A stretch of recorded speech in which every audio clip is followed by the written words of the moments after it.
Ok les gars, avant de démarrer la vidéo, on est officiellement 500 abonnés sur la chaîne et vous pouvez voir sur mon visage à quel point ça me fait plaisir, même si on pourrait argumenter sur le fait que c'est vraiment pas énorme 500 abonnés sur une chaîne et j'en suis bien conscient, mais pour moi ça signifie énormément, ça veut dire que il y a 500 personnes qui considèrent que mes vidéos ont apporté de la valeur dans leur vie. Et ça, pour moi, ça a énormément de valeur parce que j'aime savoir que mon contenu aide les gens à avancer dans leur vie. Et en tout cas, ce qui est sûr, c'est que j'ai pas prévu de m'arrêter. Et ça, c'est que le début d'une longue et belle aventure, je l'espère.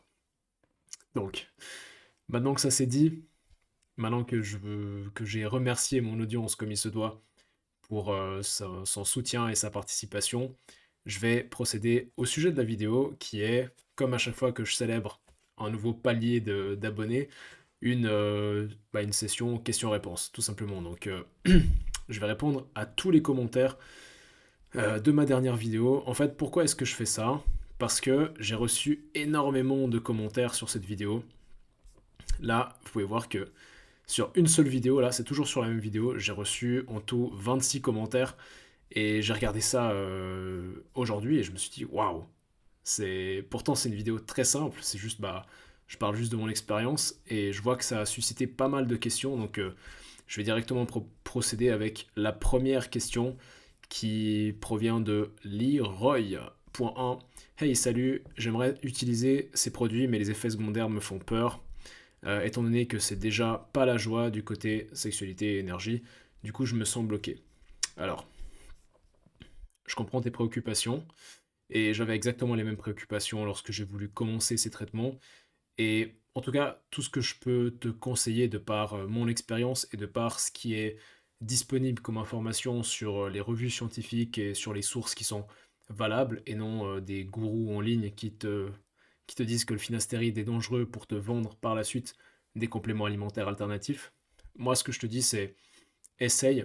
Si tu as peur d'essayer par voie orale, commence par voie locale. En tout cas, c'est ce que moi j'ai fait. Et ça te permettra de mettre, on va dire, un pied, enfin faire passer un pied sur le pas de la porte, et puis voir comment tu réagis au traitement. Si tu vois qu'au bout d'un mois ou deux, t'as pas d'effet secondaire avec le finastéride par voie locale, tu peux augmenter progressivement la dose. Donc tu commences peut-être à 0,25 mg de finastéride par voie locale, tu augmentes progressivement jusqu'à arriver à 1 mg par voie locale par jour. Et si tu vois que tu n'as aucun effet secondaire, tu peux commencer à prendre du finastéride par voie orale de nouveau à 0,25 mg, peut-être au début même 0,25 mg tous les 2 jours. Donc peut-être lundi, mercredi, vendredi, tu prends 0,25 mg de finastéride. Et ensuite, progressivement, toutes les 2 semaines ou toutes les semaines, tu augmentes la dose d'un cran. Donc tu fais par exemple une semaine 1, ce sera 0,25 mg un jour sur deux. Semaine 2, ce sera 0,25 mg 2 jours sur 3, et ainsi de suite.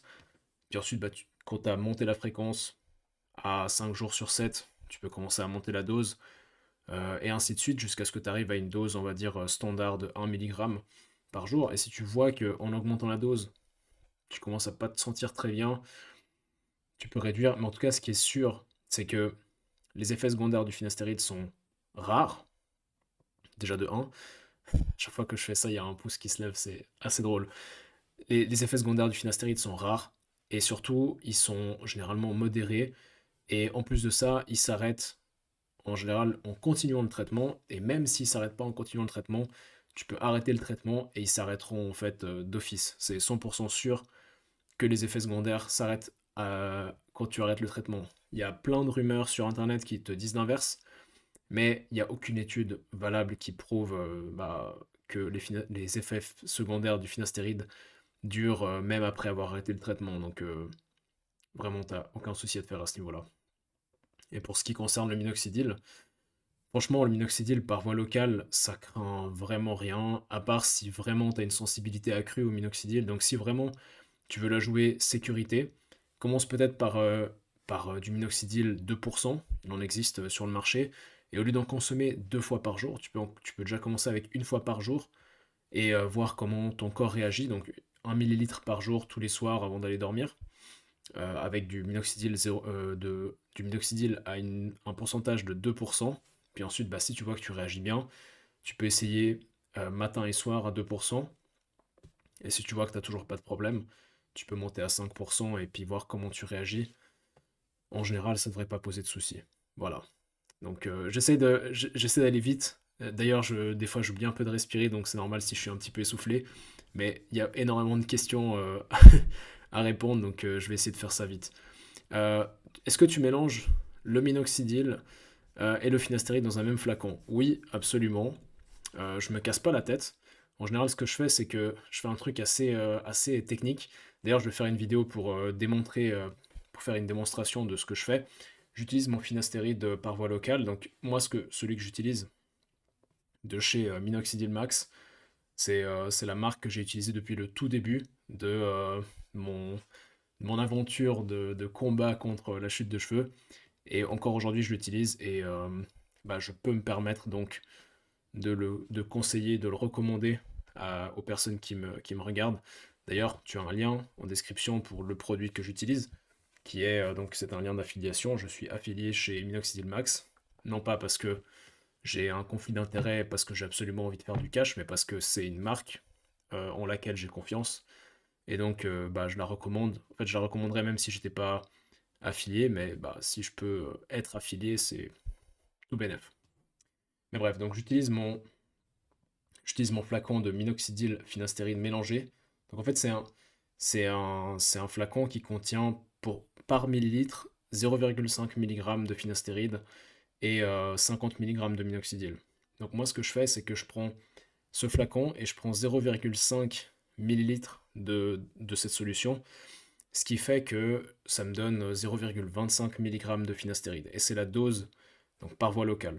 Et cette dose-là, par voie locale, donc 0,25 mg par jour par voie locale, c'est la dose qui est, on va dire, la dose minimale effective de finastéride par voie locale, sans qu'il y ait d'effet en fait sur la réduction de DHT systémique. C'est actuellement ce que je fais et ça marche plutôt bien. Donc je prends 0,5 ml de cette solution et ensuite je prends 0,5 ml de minoxidil juste de base, minoxidil que j'achète sur BioVA. Je suis pas affilié mais je le recommande également. C'est le minoxidil, il s'appelle Foligain de chez BioVA. Il est tellement pas cher, des fois je culpabilise tellement c'est pas cher. Donc ouais, tu pourras aller checker ça si t'es intéressé. Donc je mettrai un lien aussi en description, même si c'est pas un lien d'affiliation, mais qui est pour moi, c'est un produit pour moi fiable. Donc je le recommande vivement. Et donc j'utilise ces deux solutions-là mélangées. Et dans la solution de minoxidil finastéride, j'ai déjà mélangé au préalable du rétinol. Pour pouvoir, j'avais déjà expliqué sur une autre vidéo ce que c'était le rétinol. En gros, c'est un dérivé de la vitamine A qui permet d'activer une enzyme dans le cuir chevelu qui, qui elle-même permet d'activer le minoxidil et de le rendre en fait utilisable par les follicules pileux. Cette enzyme-là, ça s'appelle la 5, non, pas la 5-alpha réductase, c'est la sulfotransférase. Donc en gros, rétinol, quand tu l'appliques sur le cuir chevelu, ça augmente la sulfotransférase, et la sulfotransférase est essentielle pour la conversion de minoxidil en minoxidil sulfate, et le minoxidil sulfate, c'est la forme de minoxidil bioactive, donc c'est la forme de minoxidil qui va avoir un effet sur tes cheveux, et en fait, certaines personnes n'arrivent pas à produire naturellement de la sulfotransférase, c'est génétique. Moi, je ne sais pas si je porte ce gène-là ou pas, mais en tout cas, pour être sûr que mon minoxidil ait réellement un effet, bah, j'utilise du rétinol parce que c'est tellement pas cher et ça coûte moins cher que d'aller faire des tests génétiques pour savoir si j'ai le gène ou pas. Donc voilà. Donc j'ai déjà mélangé au préalable du rétinol dans mon flacon de finastéride minoxidil. Et ensuite, je mélange avec l'autre minoxidil, ce qui me fait une solution qui contient du minoxidil, du finastéride et du rétinol dans un même flacon. Je mélange un petit peu comme ça, je secoue la pipette et ensuite j'envoie la sauce sur le cuir chevelu. Et après, en général, je rajoute encore du minoxidil parce que j'ai vraiment envie de re-remplir les golfs là. Parce que pour ceux qui ne le sauraient pas, en fait, j'ai fait une expérience où j'ai arrêté le minoxidil pendant 3 mois. Ensuite, je l'ai repris pendant 3 mois. Et du coup, là, j'ai vu déjà des repousses au bout de 3 mois, mais c'est pas encore comme c'était avant d'arrêter. Et ça me casse un peu la tête. Donc l'idée, ça serait de recharger ça un petit peu plus rapidement. Donc voilà pour la réponse. Je me rends compte que je parle extrêmement beaucoup. Donc je vais essayer d'accélérer un petit peu le pace. Alors, Diego, Diego, mon fidèle viewer qui est fidèle abonné, qui est souvent actif dans les commentaires, j'adore ça. Continue ça, Diego, c'est très bien. Faire une vidéo sur l'application, tu expliquerais comment le mettre sur différentes zones. Ok, ça je vais le faire, t'en fais pas. Ça viendra donc sûrement plus tard dans la semaine, peut-être jeudi. Euh, alors qu'est-ce qu'il y a d'autre comme question? Impressionnant le résultat, merci. Aucun effet secondaire pour minoxidil jusqu'à maintenant, j'ai pas eu de soucis. À part peut-être, ouais, effectivement, des pellicules, mais en fait, c'est pas vraiment des pellicules. C'est-à-dire que le minoxidil ne cause pas des pellicules, mais en général, ce qui se passe, c'est que quand il sèche, il laisse en fait des résidus qui ressemblent à des pellicules, mais pour régler ça, en fait, t'as juste à bien te rincer les cheveux et bien masser en fait quand t'es sous la douche. Et puis, bah, peut-être que tu devras te shampouiner un petit peu plus régulièrement, mais c'est soit ça, soit t'auras rien à shampouiner. Donc, à choisir, je préfère avoir un petit peu de pellicule et devoir faire un petit peu plus attention à ce qui se passe sur mon crâne, plutôt que d'avoir rien du tout qui se passe sur mon crâne. Après, ça, c'est une question de choix personnel. Si tu oublies de mettre le minoxidil une nuit, ça craint pas. Non, absolument pas. Il y a des fois où je le mets pas. Par exemple, je sais pas, admettons, il y a un soir où vraiment, bah voilà, je fais la fête. Parce que oui, les gars, j'ai 22 ans. Je suis pas juste un type sur Internet qui parle devant son micro dans sa chambre. J'ai une vie à côté et des fois, bah, ça peut arriver que j'aille faire la fête, même si c'est pas trop mon truc. Et bah, surtout, actuellement, je suis pas du tout dans un mood fête, mais ça a pu arriver durant ces 3 dernières années que j'aille faire la fête un soir et que je rentre tard ou tôt, selon comment on perçoit les choses. Et ouais, dans ce genre de situation, bah, tu mets pas de minoxidil et ça craint rien. C'est pas comme si juste parce que tu arrêtes un jour, tu vas commencer à tout perdre. En général, même si tu arrêtes une semaine, tu vois pas vraiment de différence. Surtout quand tu prends le minoxidil depuis déjà un petit moment. Après, peut-être effectivement au début du traitement, ta mère t'en est plus régulier pour que la molécule s'accumule en fait dans le cuir chevelu et qu'elle ait un effet composé et qu'elle atteigne surtout un niveau stable de concentration dans les tissus. Donc voilà.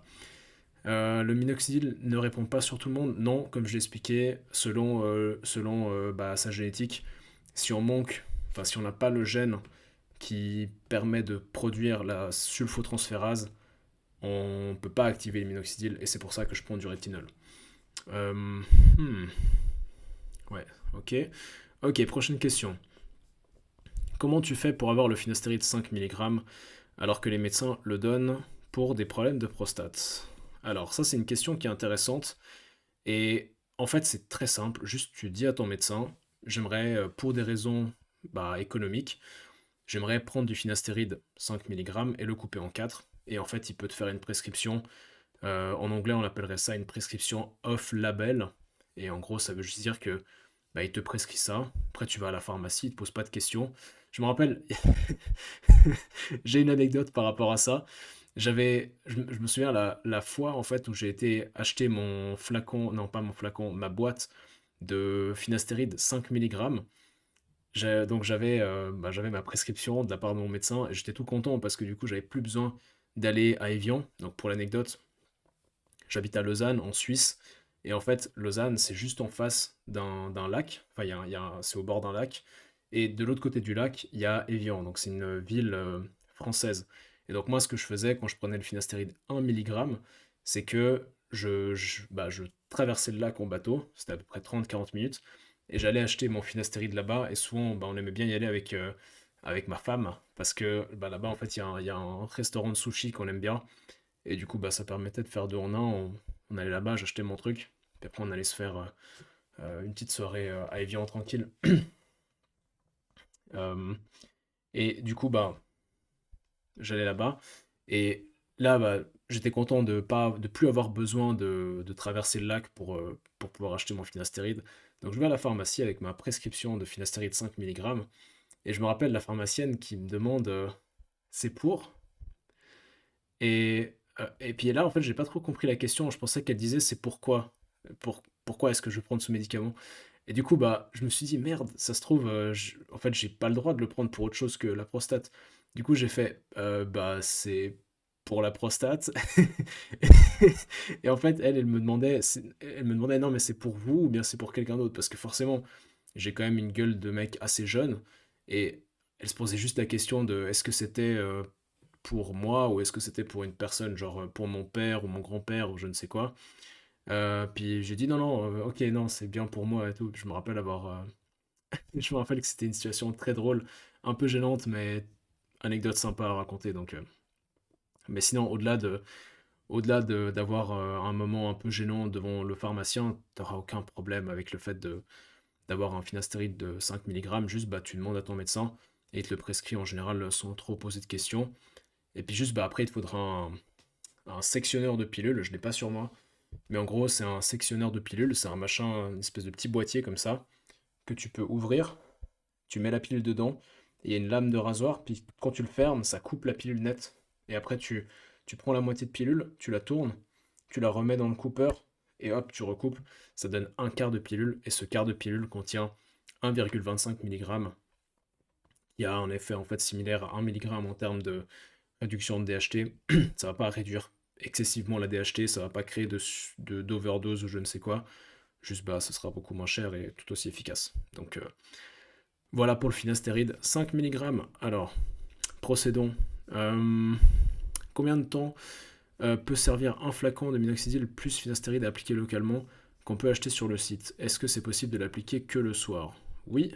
Alors, en fait, ça dépend de de quelle quantité tu consommes. Par exemple, si tu fais comme moi et que tu consommes un demi millilitre de flacon, enfin un demi-millilitre de cette solution par jour, mélangé avec ton minoxidil, en fait, ça va te durer 4 mois. Si tu consommes 1 millilitre, qui est amplement suffisant, t'as pas besoin de consommer, sûrement qu'ils vont te dire de prendre 2 millilitres, donc un le matin, un le soir, mais t'as pas besoin de prendre 2 millilitres.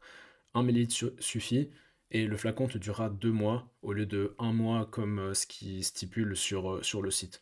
Donc voilà, pour répondre à ta question, 2 mois si tu utilises 1 millilitre par jour, et 4 mois si tu utilises un demi-millilitre mélangé avec une solution de minoxidil pour réduire en fait la quantité de finastéride utilisée, appliquée. Donc voilà. Alors, qu'est-ce qu'on a d'autre? Ah, Diego qui répond. Diego, le boss. Euh, Salut, merci pour ta vidéo. Encore une fois, riche en informations. Content que ça t'ait plu.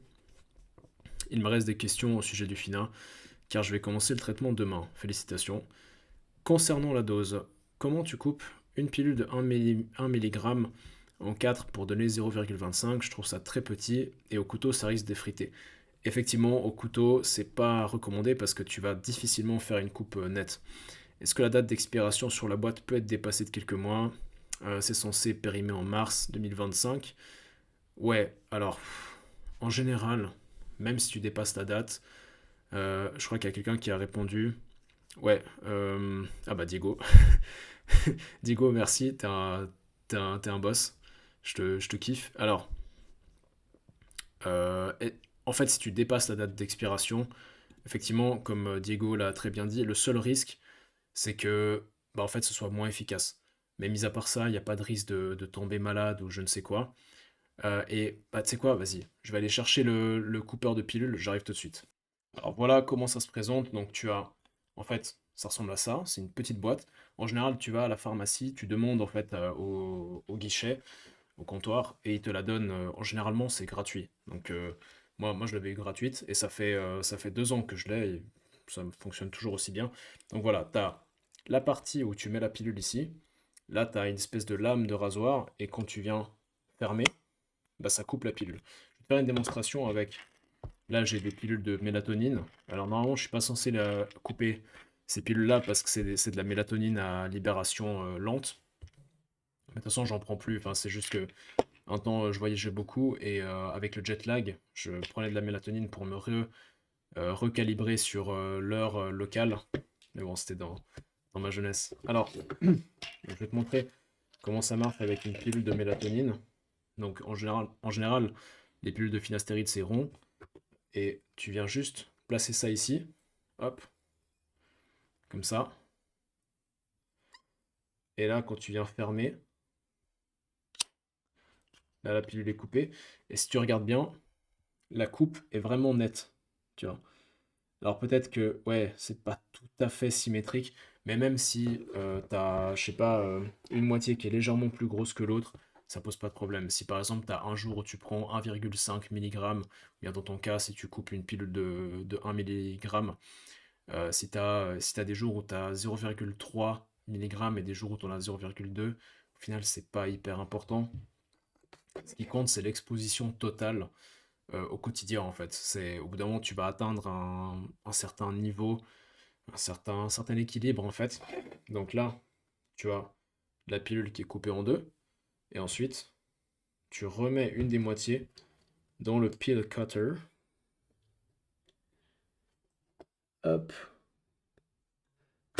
et tu recoupes. Et là, ça te donne un quart de pilule. Comme ça, je sais pas si tu vois là. J'ai vraiment l'impression d'être un influenceur. Voilà. N'empêche que c'est efficace, la technique de la main. J'avais jamais essayé. Voilà. Donc, voilà comment couper tes pilules en 4 en toute efficacité, sans avoir besoin de prendre un couteau et de t'embêter avec. Et puis ça peut faire un petit peu de poudre. Bon, là, tu peux pas voir, mais si je te montre, ça peut faire un petit peu de poudre ici. Mais vous inquiétez pas, hein, ça c'est de l'eau. C'est pas de la vraie vodka. Mais c'est juste une gourde que je réutilise. Mais donc voilà, ça peut faire un petit peu de poudre, faut juste bien nettoyer.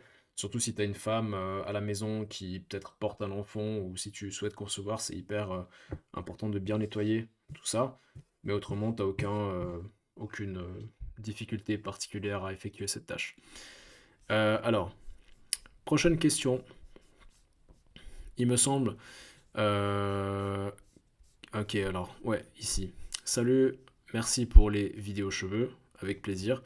Tu comptes faire une prise de son pour voir la testo. Si je me trompe pas, tu es censé avoir un tout petit peu plus de testo lorsque tu prends du finasteride par voie orale. C'est vrai, effectivement. Justement, ça fait partie de mon expérience. Là, ça fait 1 mois et demi que j'ai arrêté le finasteride par voie orale. Je me laisse 2 mois avant de faire une prise de sang. Et l'idée, ça serait de retester. Donc, j'avais testé ma testostérone, j'avais testé ma dihydrotestostérone, mes oestrogènes, puis après, bon, j'avais fait plein d'autres tests, parce que c'est mon bilan annuel, je fais ça chaque année. Pas parce que je suis dopé ou quoi que ce soit, je suis naturel, mais parce que je suis un petit peu parano avec ma santé. Donc je fais ça chaque année, en fait, une fois par année, une prise de sang. Je sais qu'en France, c'est pas aussi facile, mais ici en Suisse, voilà, tu vas chez ton médecin, tu dis je veux faire une prise de sang de routine comme ça, et c'est bon. Donc, bah, je vais aller voir, je vais aller faire ça d'ici la fin du mois. Une prise de sang pour tester ma DHT, ma testostérone et mes oestrogènes pour voir en fait ce qui a bougé, ce qui n'a pas bougé pendant cette pause de finastéride par voie orale.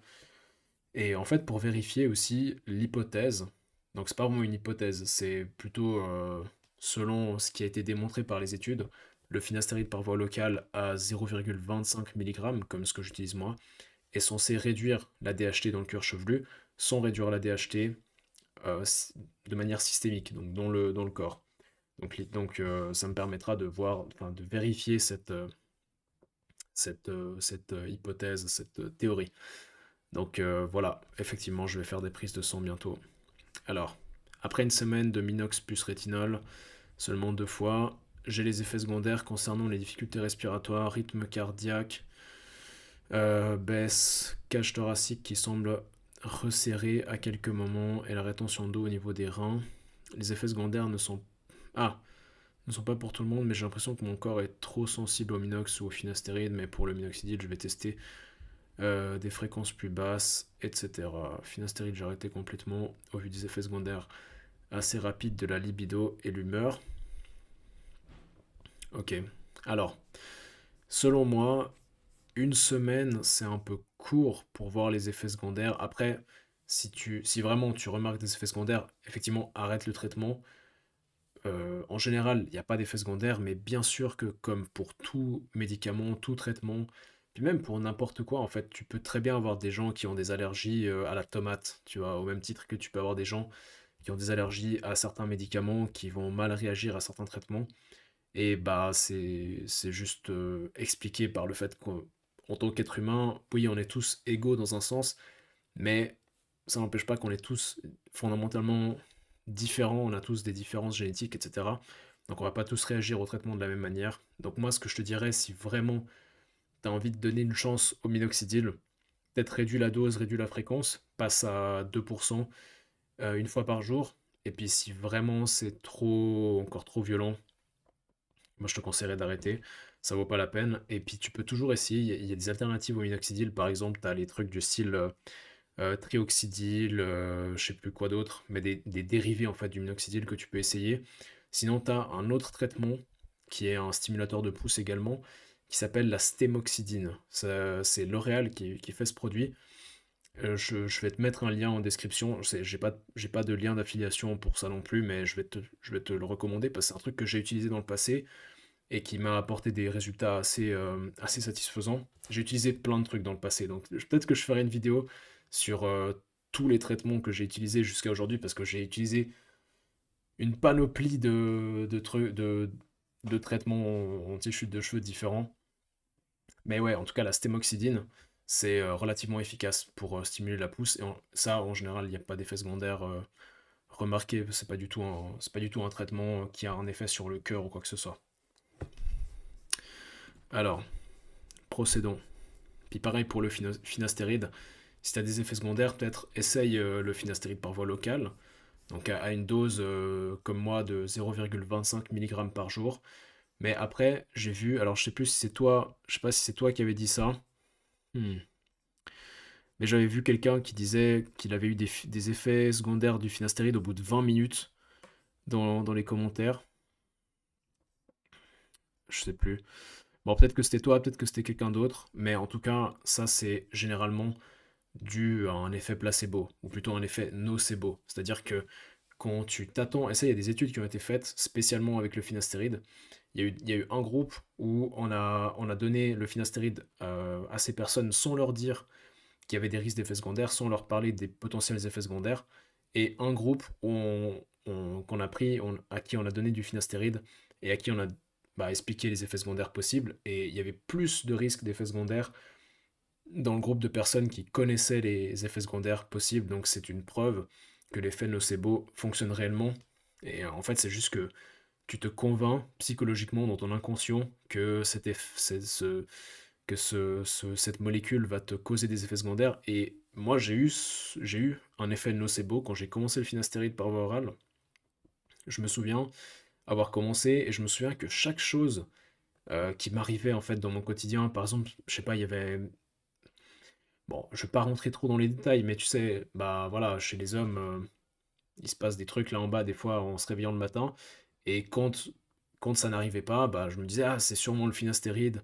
Ça veut dire que j'ai des effets secondaires, ou bien même des fois des trucs tout cons, mais juste, je me rappelais plus de si j'avais fermé la porte à clé ou pas en sortant de chez moi. Puis du coup, je me disais, ah, mais c'est parce que c'est le finastéride qui me rend, qui me donne du brain fog, ou qui me rend moins attentif, qui est en train de jouer avec mes neurotransmetteurs ou je ne sais quoi. Et du coup, c'est pour ça que j'avais arrêté au bout d'un moment, durant ma première année de traitement.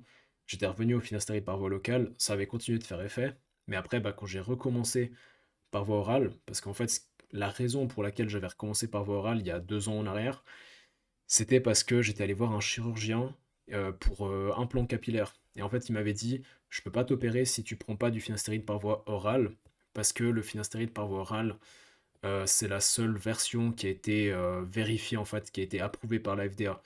Donc par précaution, pour être sûr que ta chute de cheveux soit stabilisée, je, je, je préfère pas t'opérer si tu prends pas de finastéride par voie orale. Et donc à ce moment-là, moi j'ai réessayé le finastéride par voie orale en prenant des doses euh, progressivement de plus en plus élevées. Donc j'ai commencé avec 0,25 tous les 2 jours, puis après j'ai augmenté progressivement.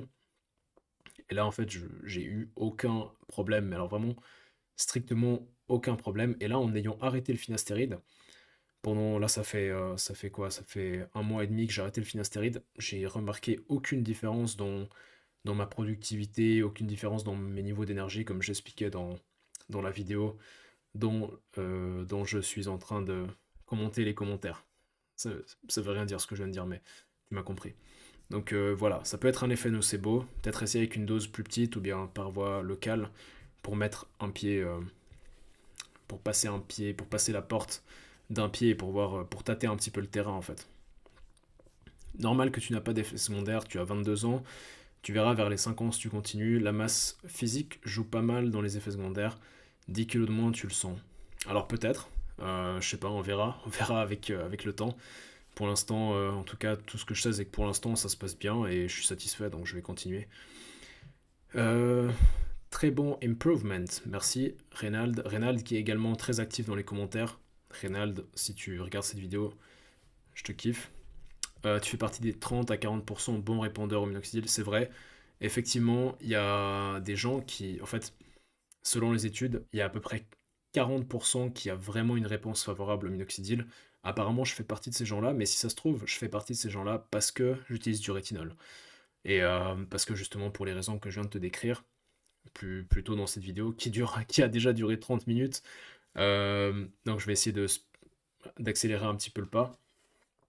Mais voilà, en gros, en général, quand tu, quand tu prends du minoxidil, ça se peut que tu n'aies pas ce gène qui permet de produire la sulfotransférase.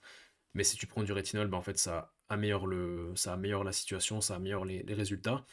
Et Reynald me parle ici de microneedling, et c'est vrai, en parlant de ça, j'avais fait une vidéo sur le microneedling pour expliquer pourquoi j'étais contre, mais j'ai récemment changé un petit peu mon opinion à ce sujet-là. Je suis actuellement en train d'essayer de réincorporer le microneedling, mais pas de manière chronique, mais plutôt en faisant des cycles. Donc c'est ce que, si vraiment tu veux faire du microneedling, moi ce que je te recommanderais, c'est déjà de un, n'utilise pas un rouleur, n'utilise pas un roller, utilise un truc qui est motorisé avec des pics qui descendent tout droit comme ça et qui vont très vite. Par exemple, il y a un truc qui est pas mal, c'est le Dermapen. Et moi, je suis passé même au niveau supérieur, j'utilise un Derminator 2.0 parce qu'encore une fois, je suis un maniaque. Et ce truc-là m'avait coûté 400 balles. Mais en tout cas, c'est de la pure qualité et c'est vraiment c'est du pharma grade. Donc c'est le top du top en termes de micro-needling. Et donc j'ai recommencé à utiliser ça à une fréquence de une fois toutes les 2 semaines à 0,75 mm de profondeur. Et je vais faire ça peut-être pendant 3 mois dans l'année. Et puis ensuite rien du tout pendant 9 mois. Et je vais voir comment ma chevelure évolue. Alors, euh, j'ai fait une prise de sang, j'ai obtenu ces résultats. Penses-tu que je devrais faire avec... Que penses-tu que je devrais faire avec le finastéride? Donc, la DHT, bah, la DHT est déjà plus basse que la moyenne. Euh, Estradiol, ok. Testostérone. Bah, t'as une bonne testo. T'as des niveaux d'estradiol qui sont... euh, bah, qui m'ont pas l'air au-dessus de la moyenne ou en dessous de la moyenne. Bah, moi je dirais... Ouais, ils sont. En tout cas, tes niveaux d'œstradiol et de testostérone sont corrects. Sûrement que t'auras pas de soucis. Surtout que là, t'as une DHT qui est déjà relativement basse. Donc, ah ouais, pardon, j'ai pas mis l'écran. Donc ça, c'est voilà les résultats qui m'ont été communiqués. Donc là, je vois que la DHT, elle est plus basse que la fourchette normale. Donc, je pense que toi, si tu prenais du finastéride, bah, est-ce que vraiment il y aurait une différence entre ça ou encore plus bas? Je ne pense pas. Si maintenant déjà t'as pas de symptômes négatifs à ce niveau-là, bah, je pense que tu n'auras pas de problème.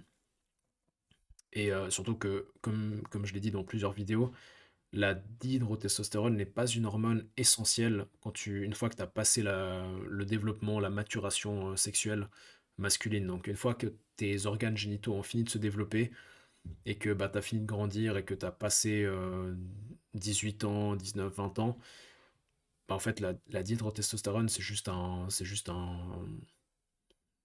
un truc que ton corps produit qui est plus vraiment essentiel pour ton corps. Et tout ce que la dihydrotestostérone peut faire, la testostérone peut le faire en mieux. Donc, bah, je me poserai pas plus de questions que ça. À ta place, je testerai. Et bah, encore une fois, si vraiment tu es inquiet des effets secondaires, commence doucement et puis tu augmentes progressivement. Résultat impressionnant, merci. J'avais une question, est-ce que le processus, le fameux 5-alpha réductase, est aussi agressif à 20 ans qu'à 40 ans? Autrement dit, est-ce qu'une calvitie débutant à 40 ans sera aussi importante qu'à 20 ans?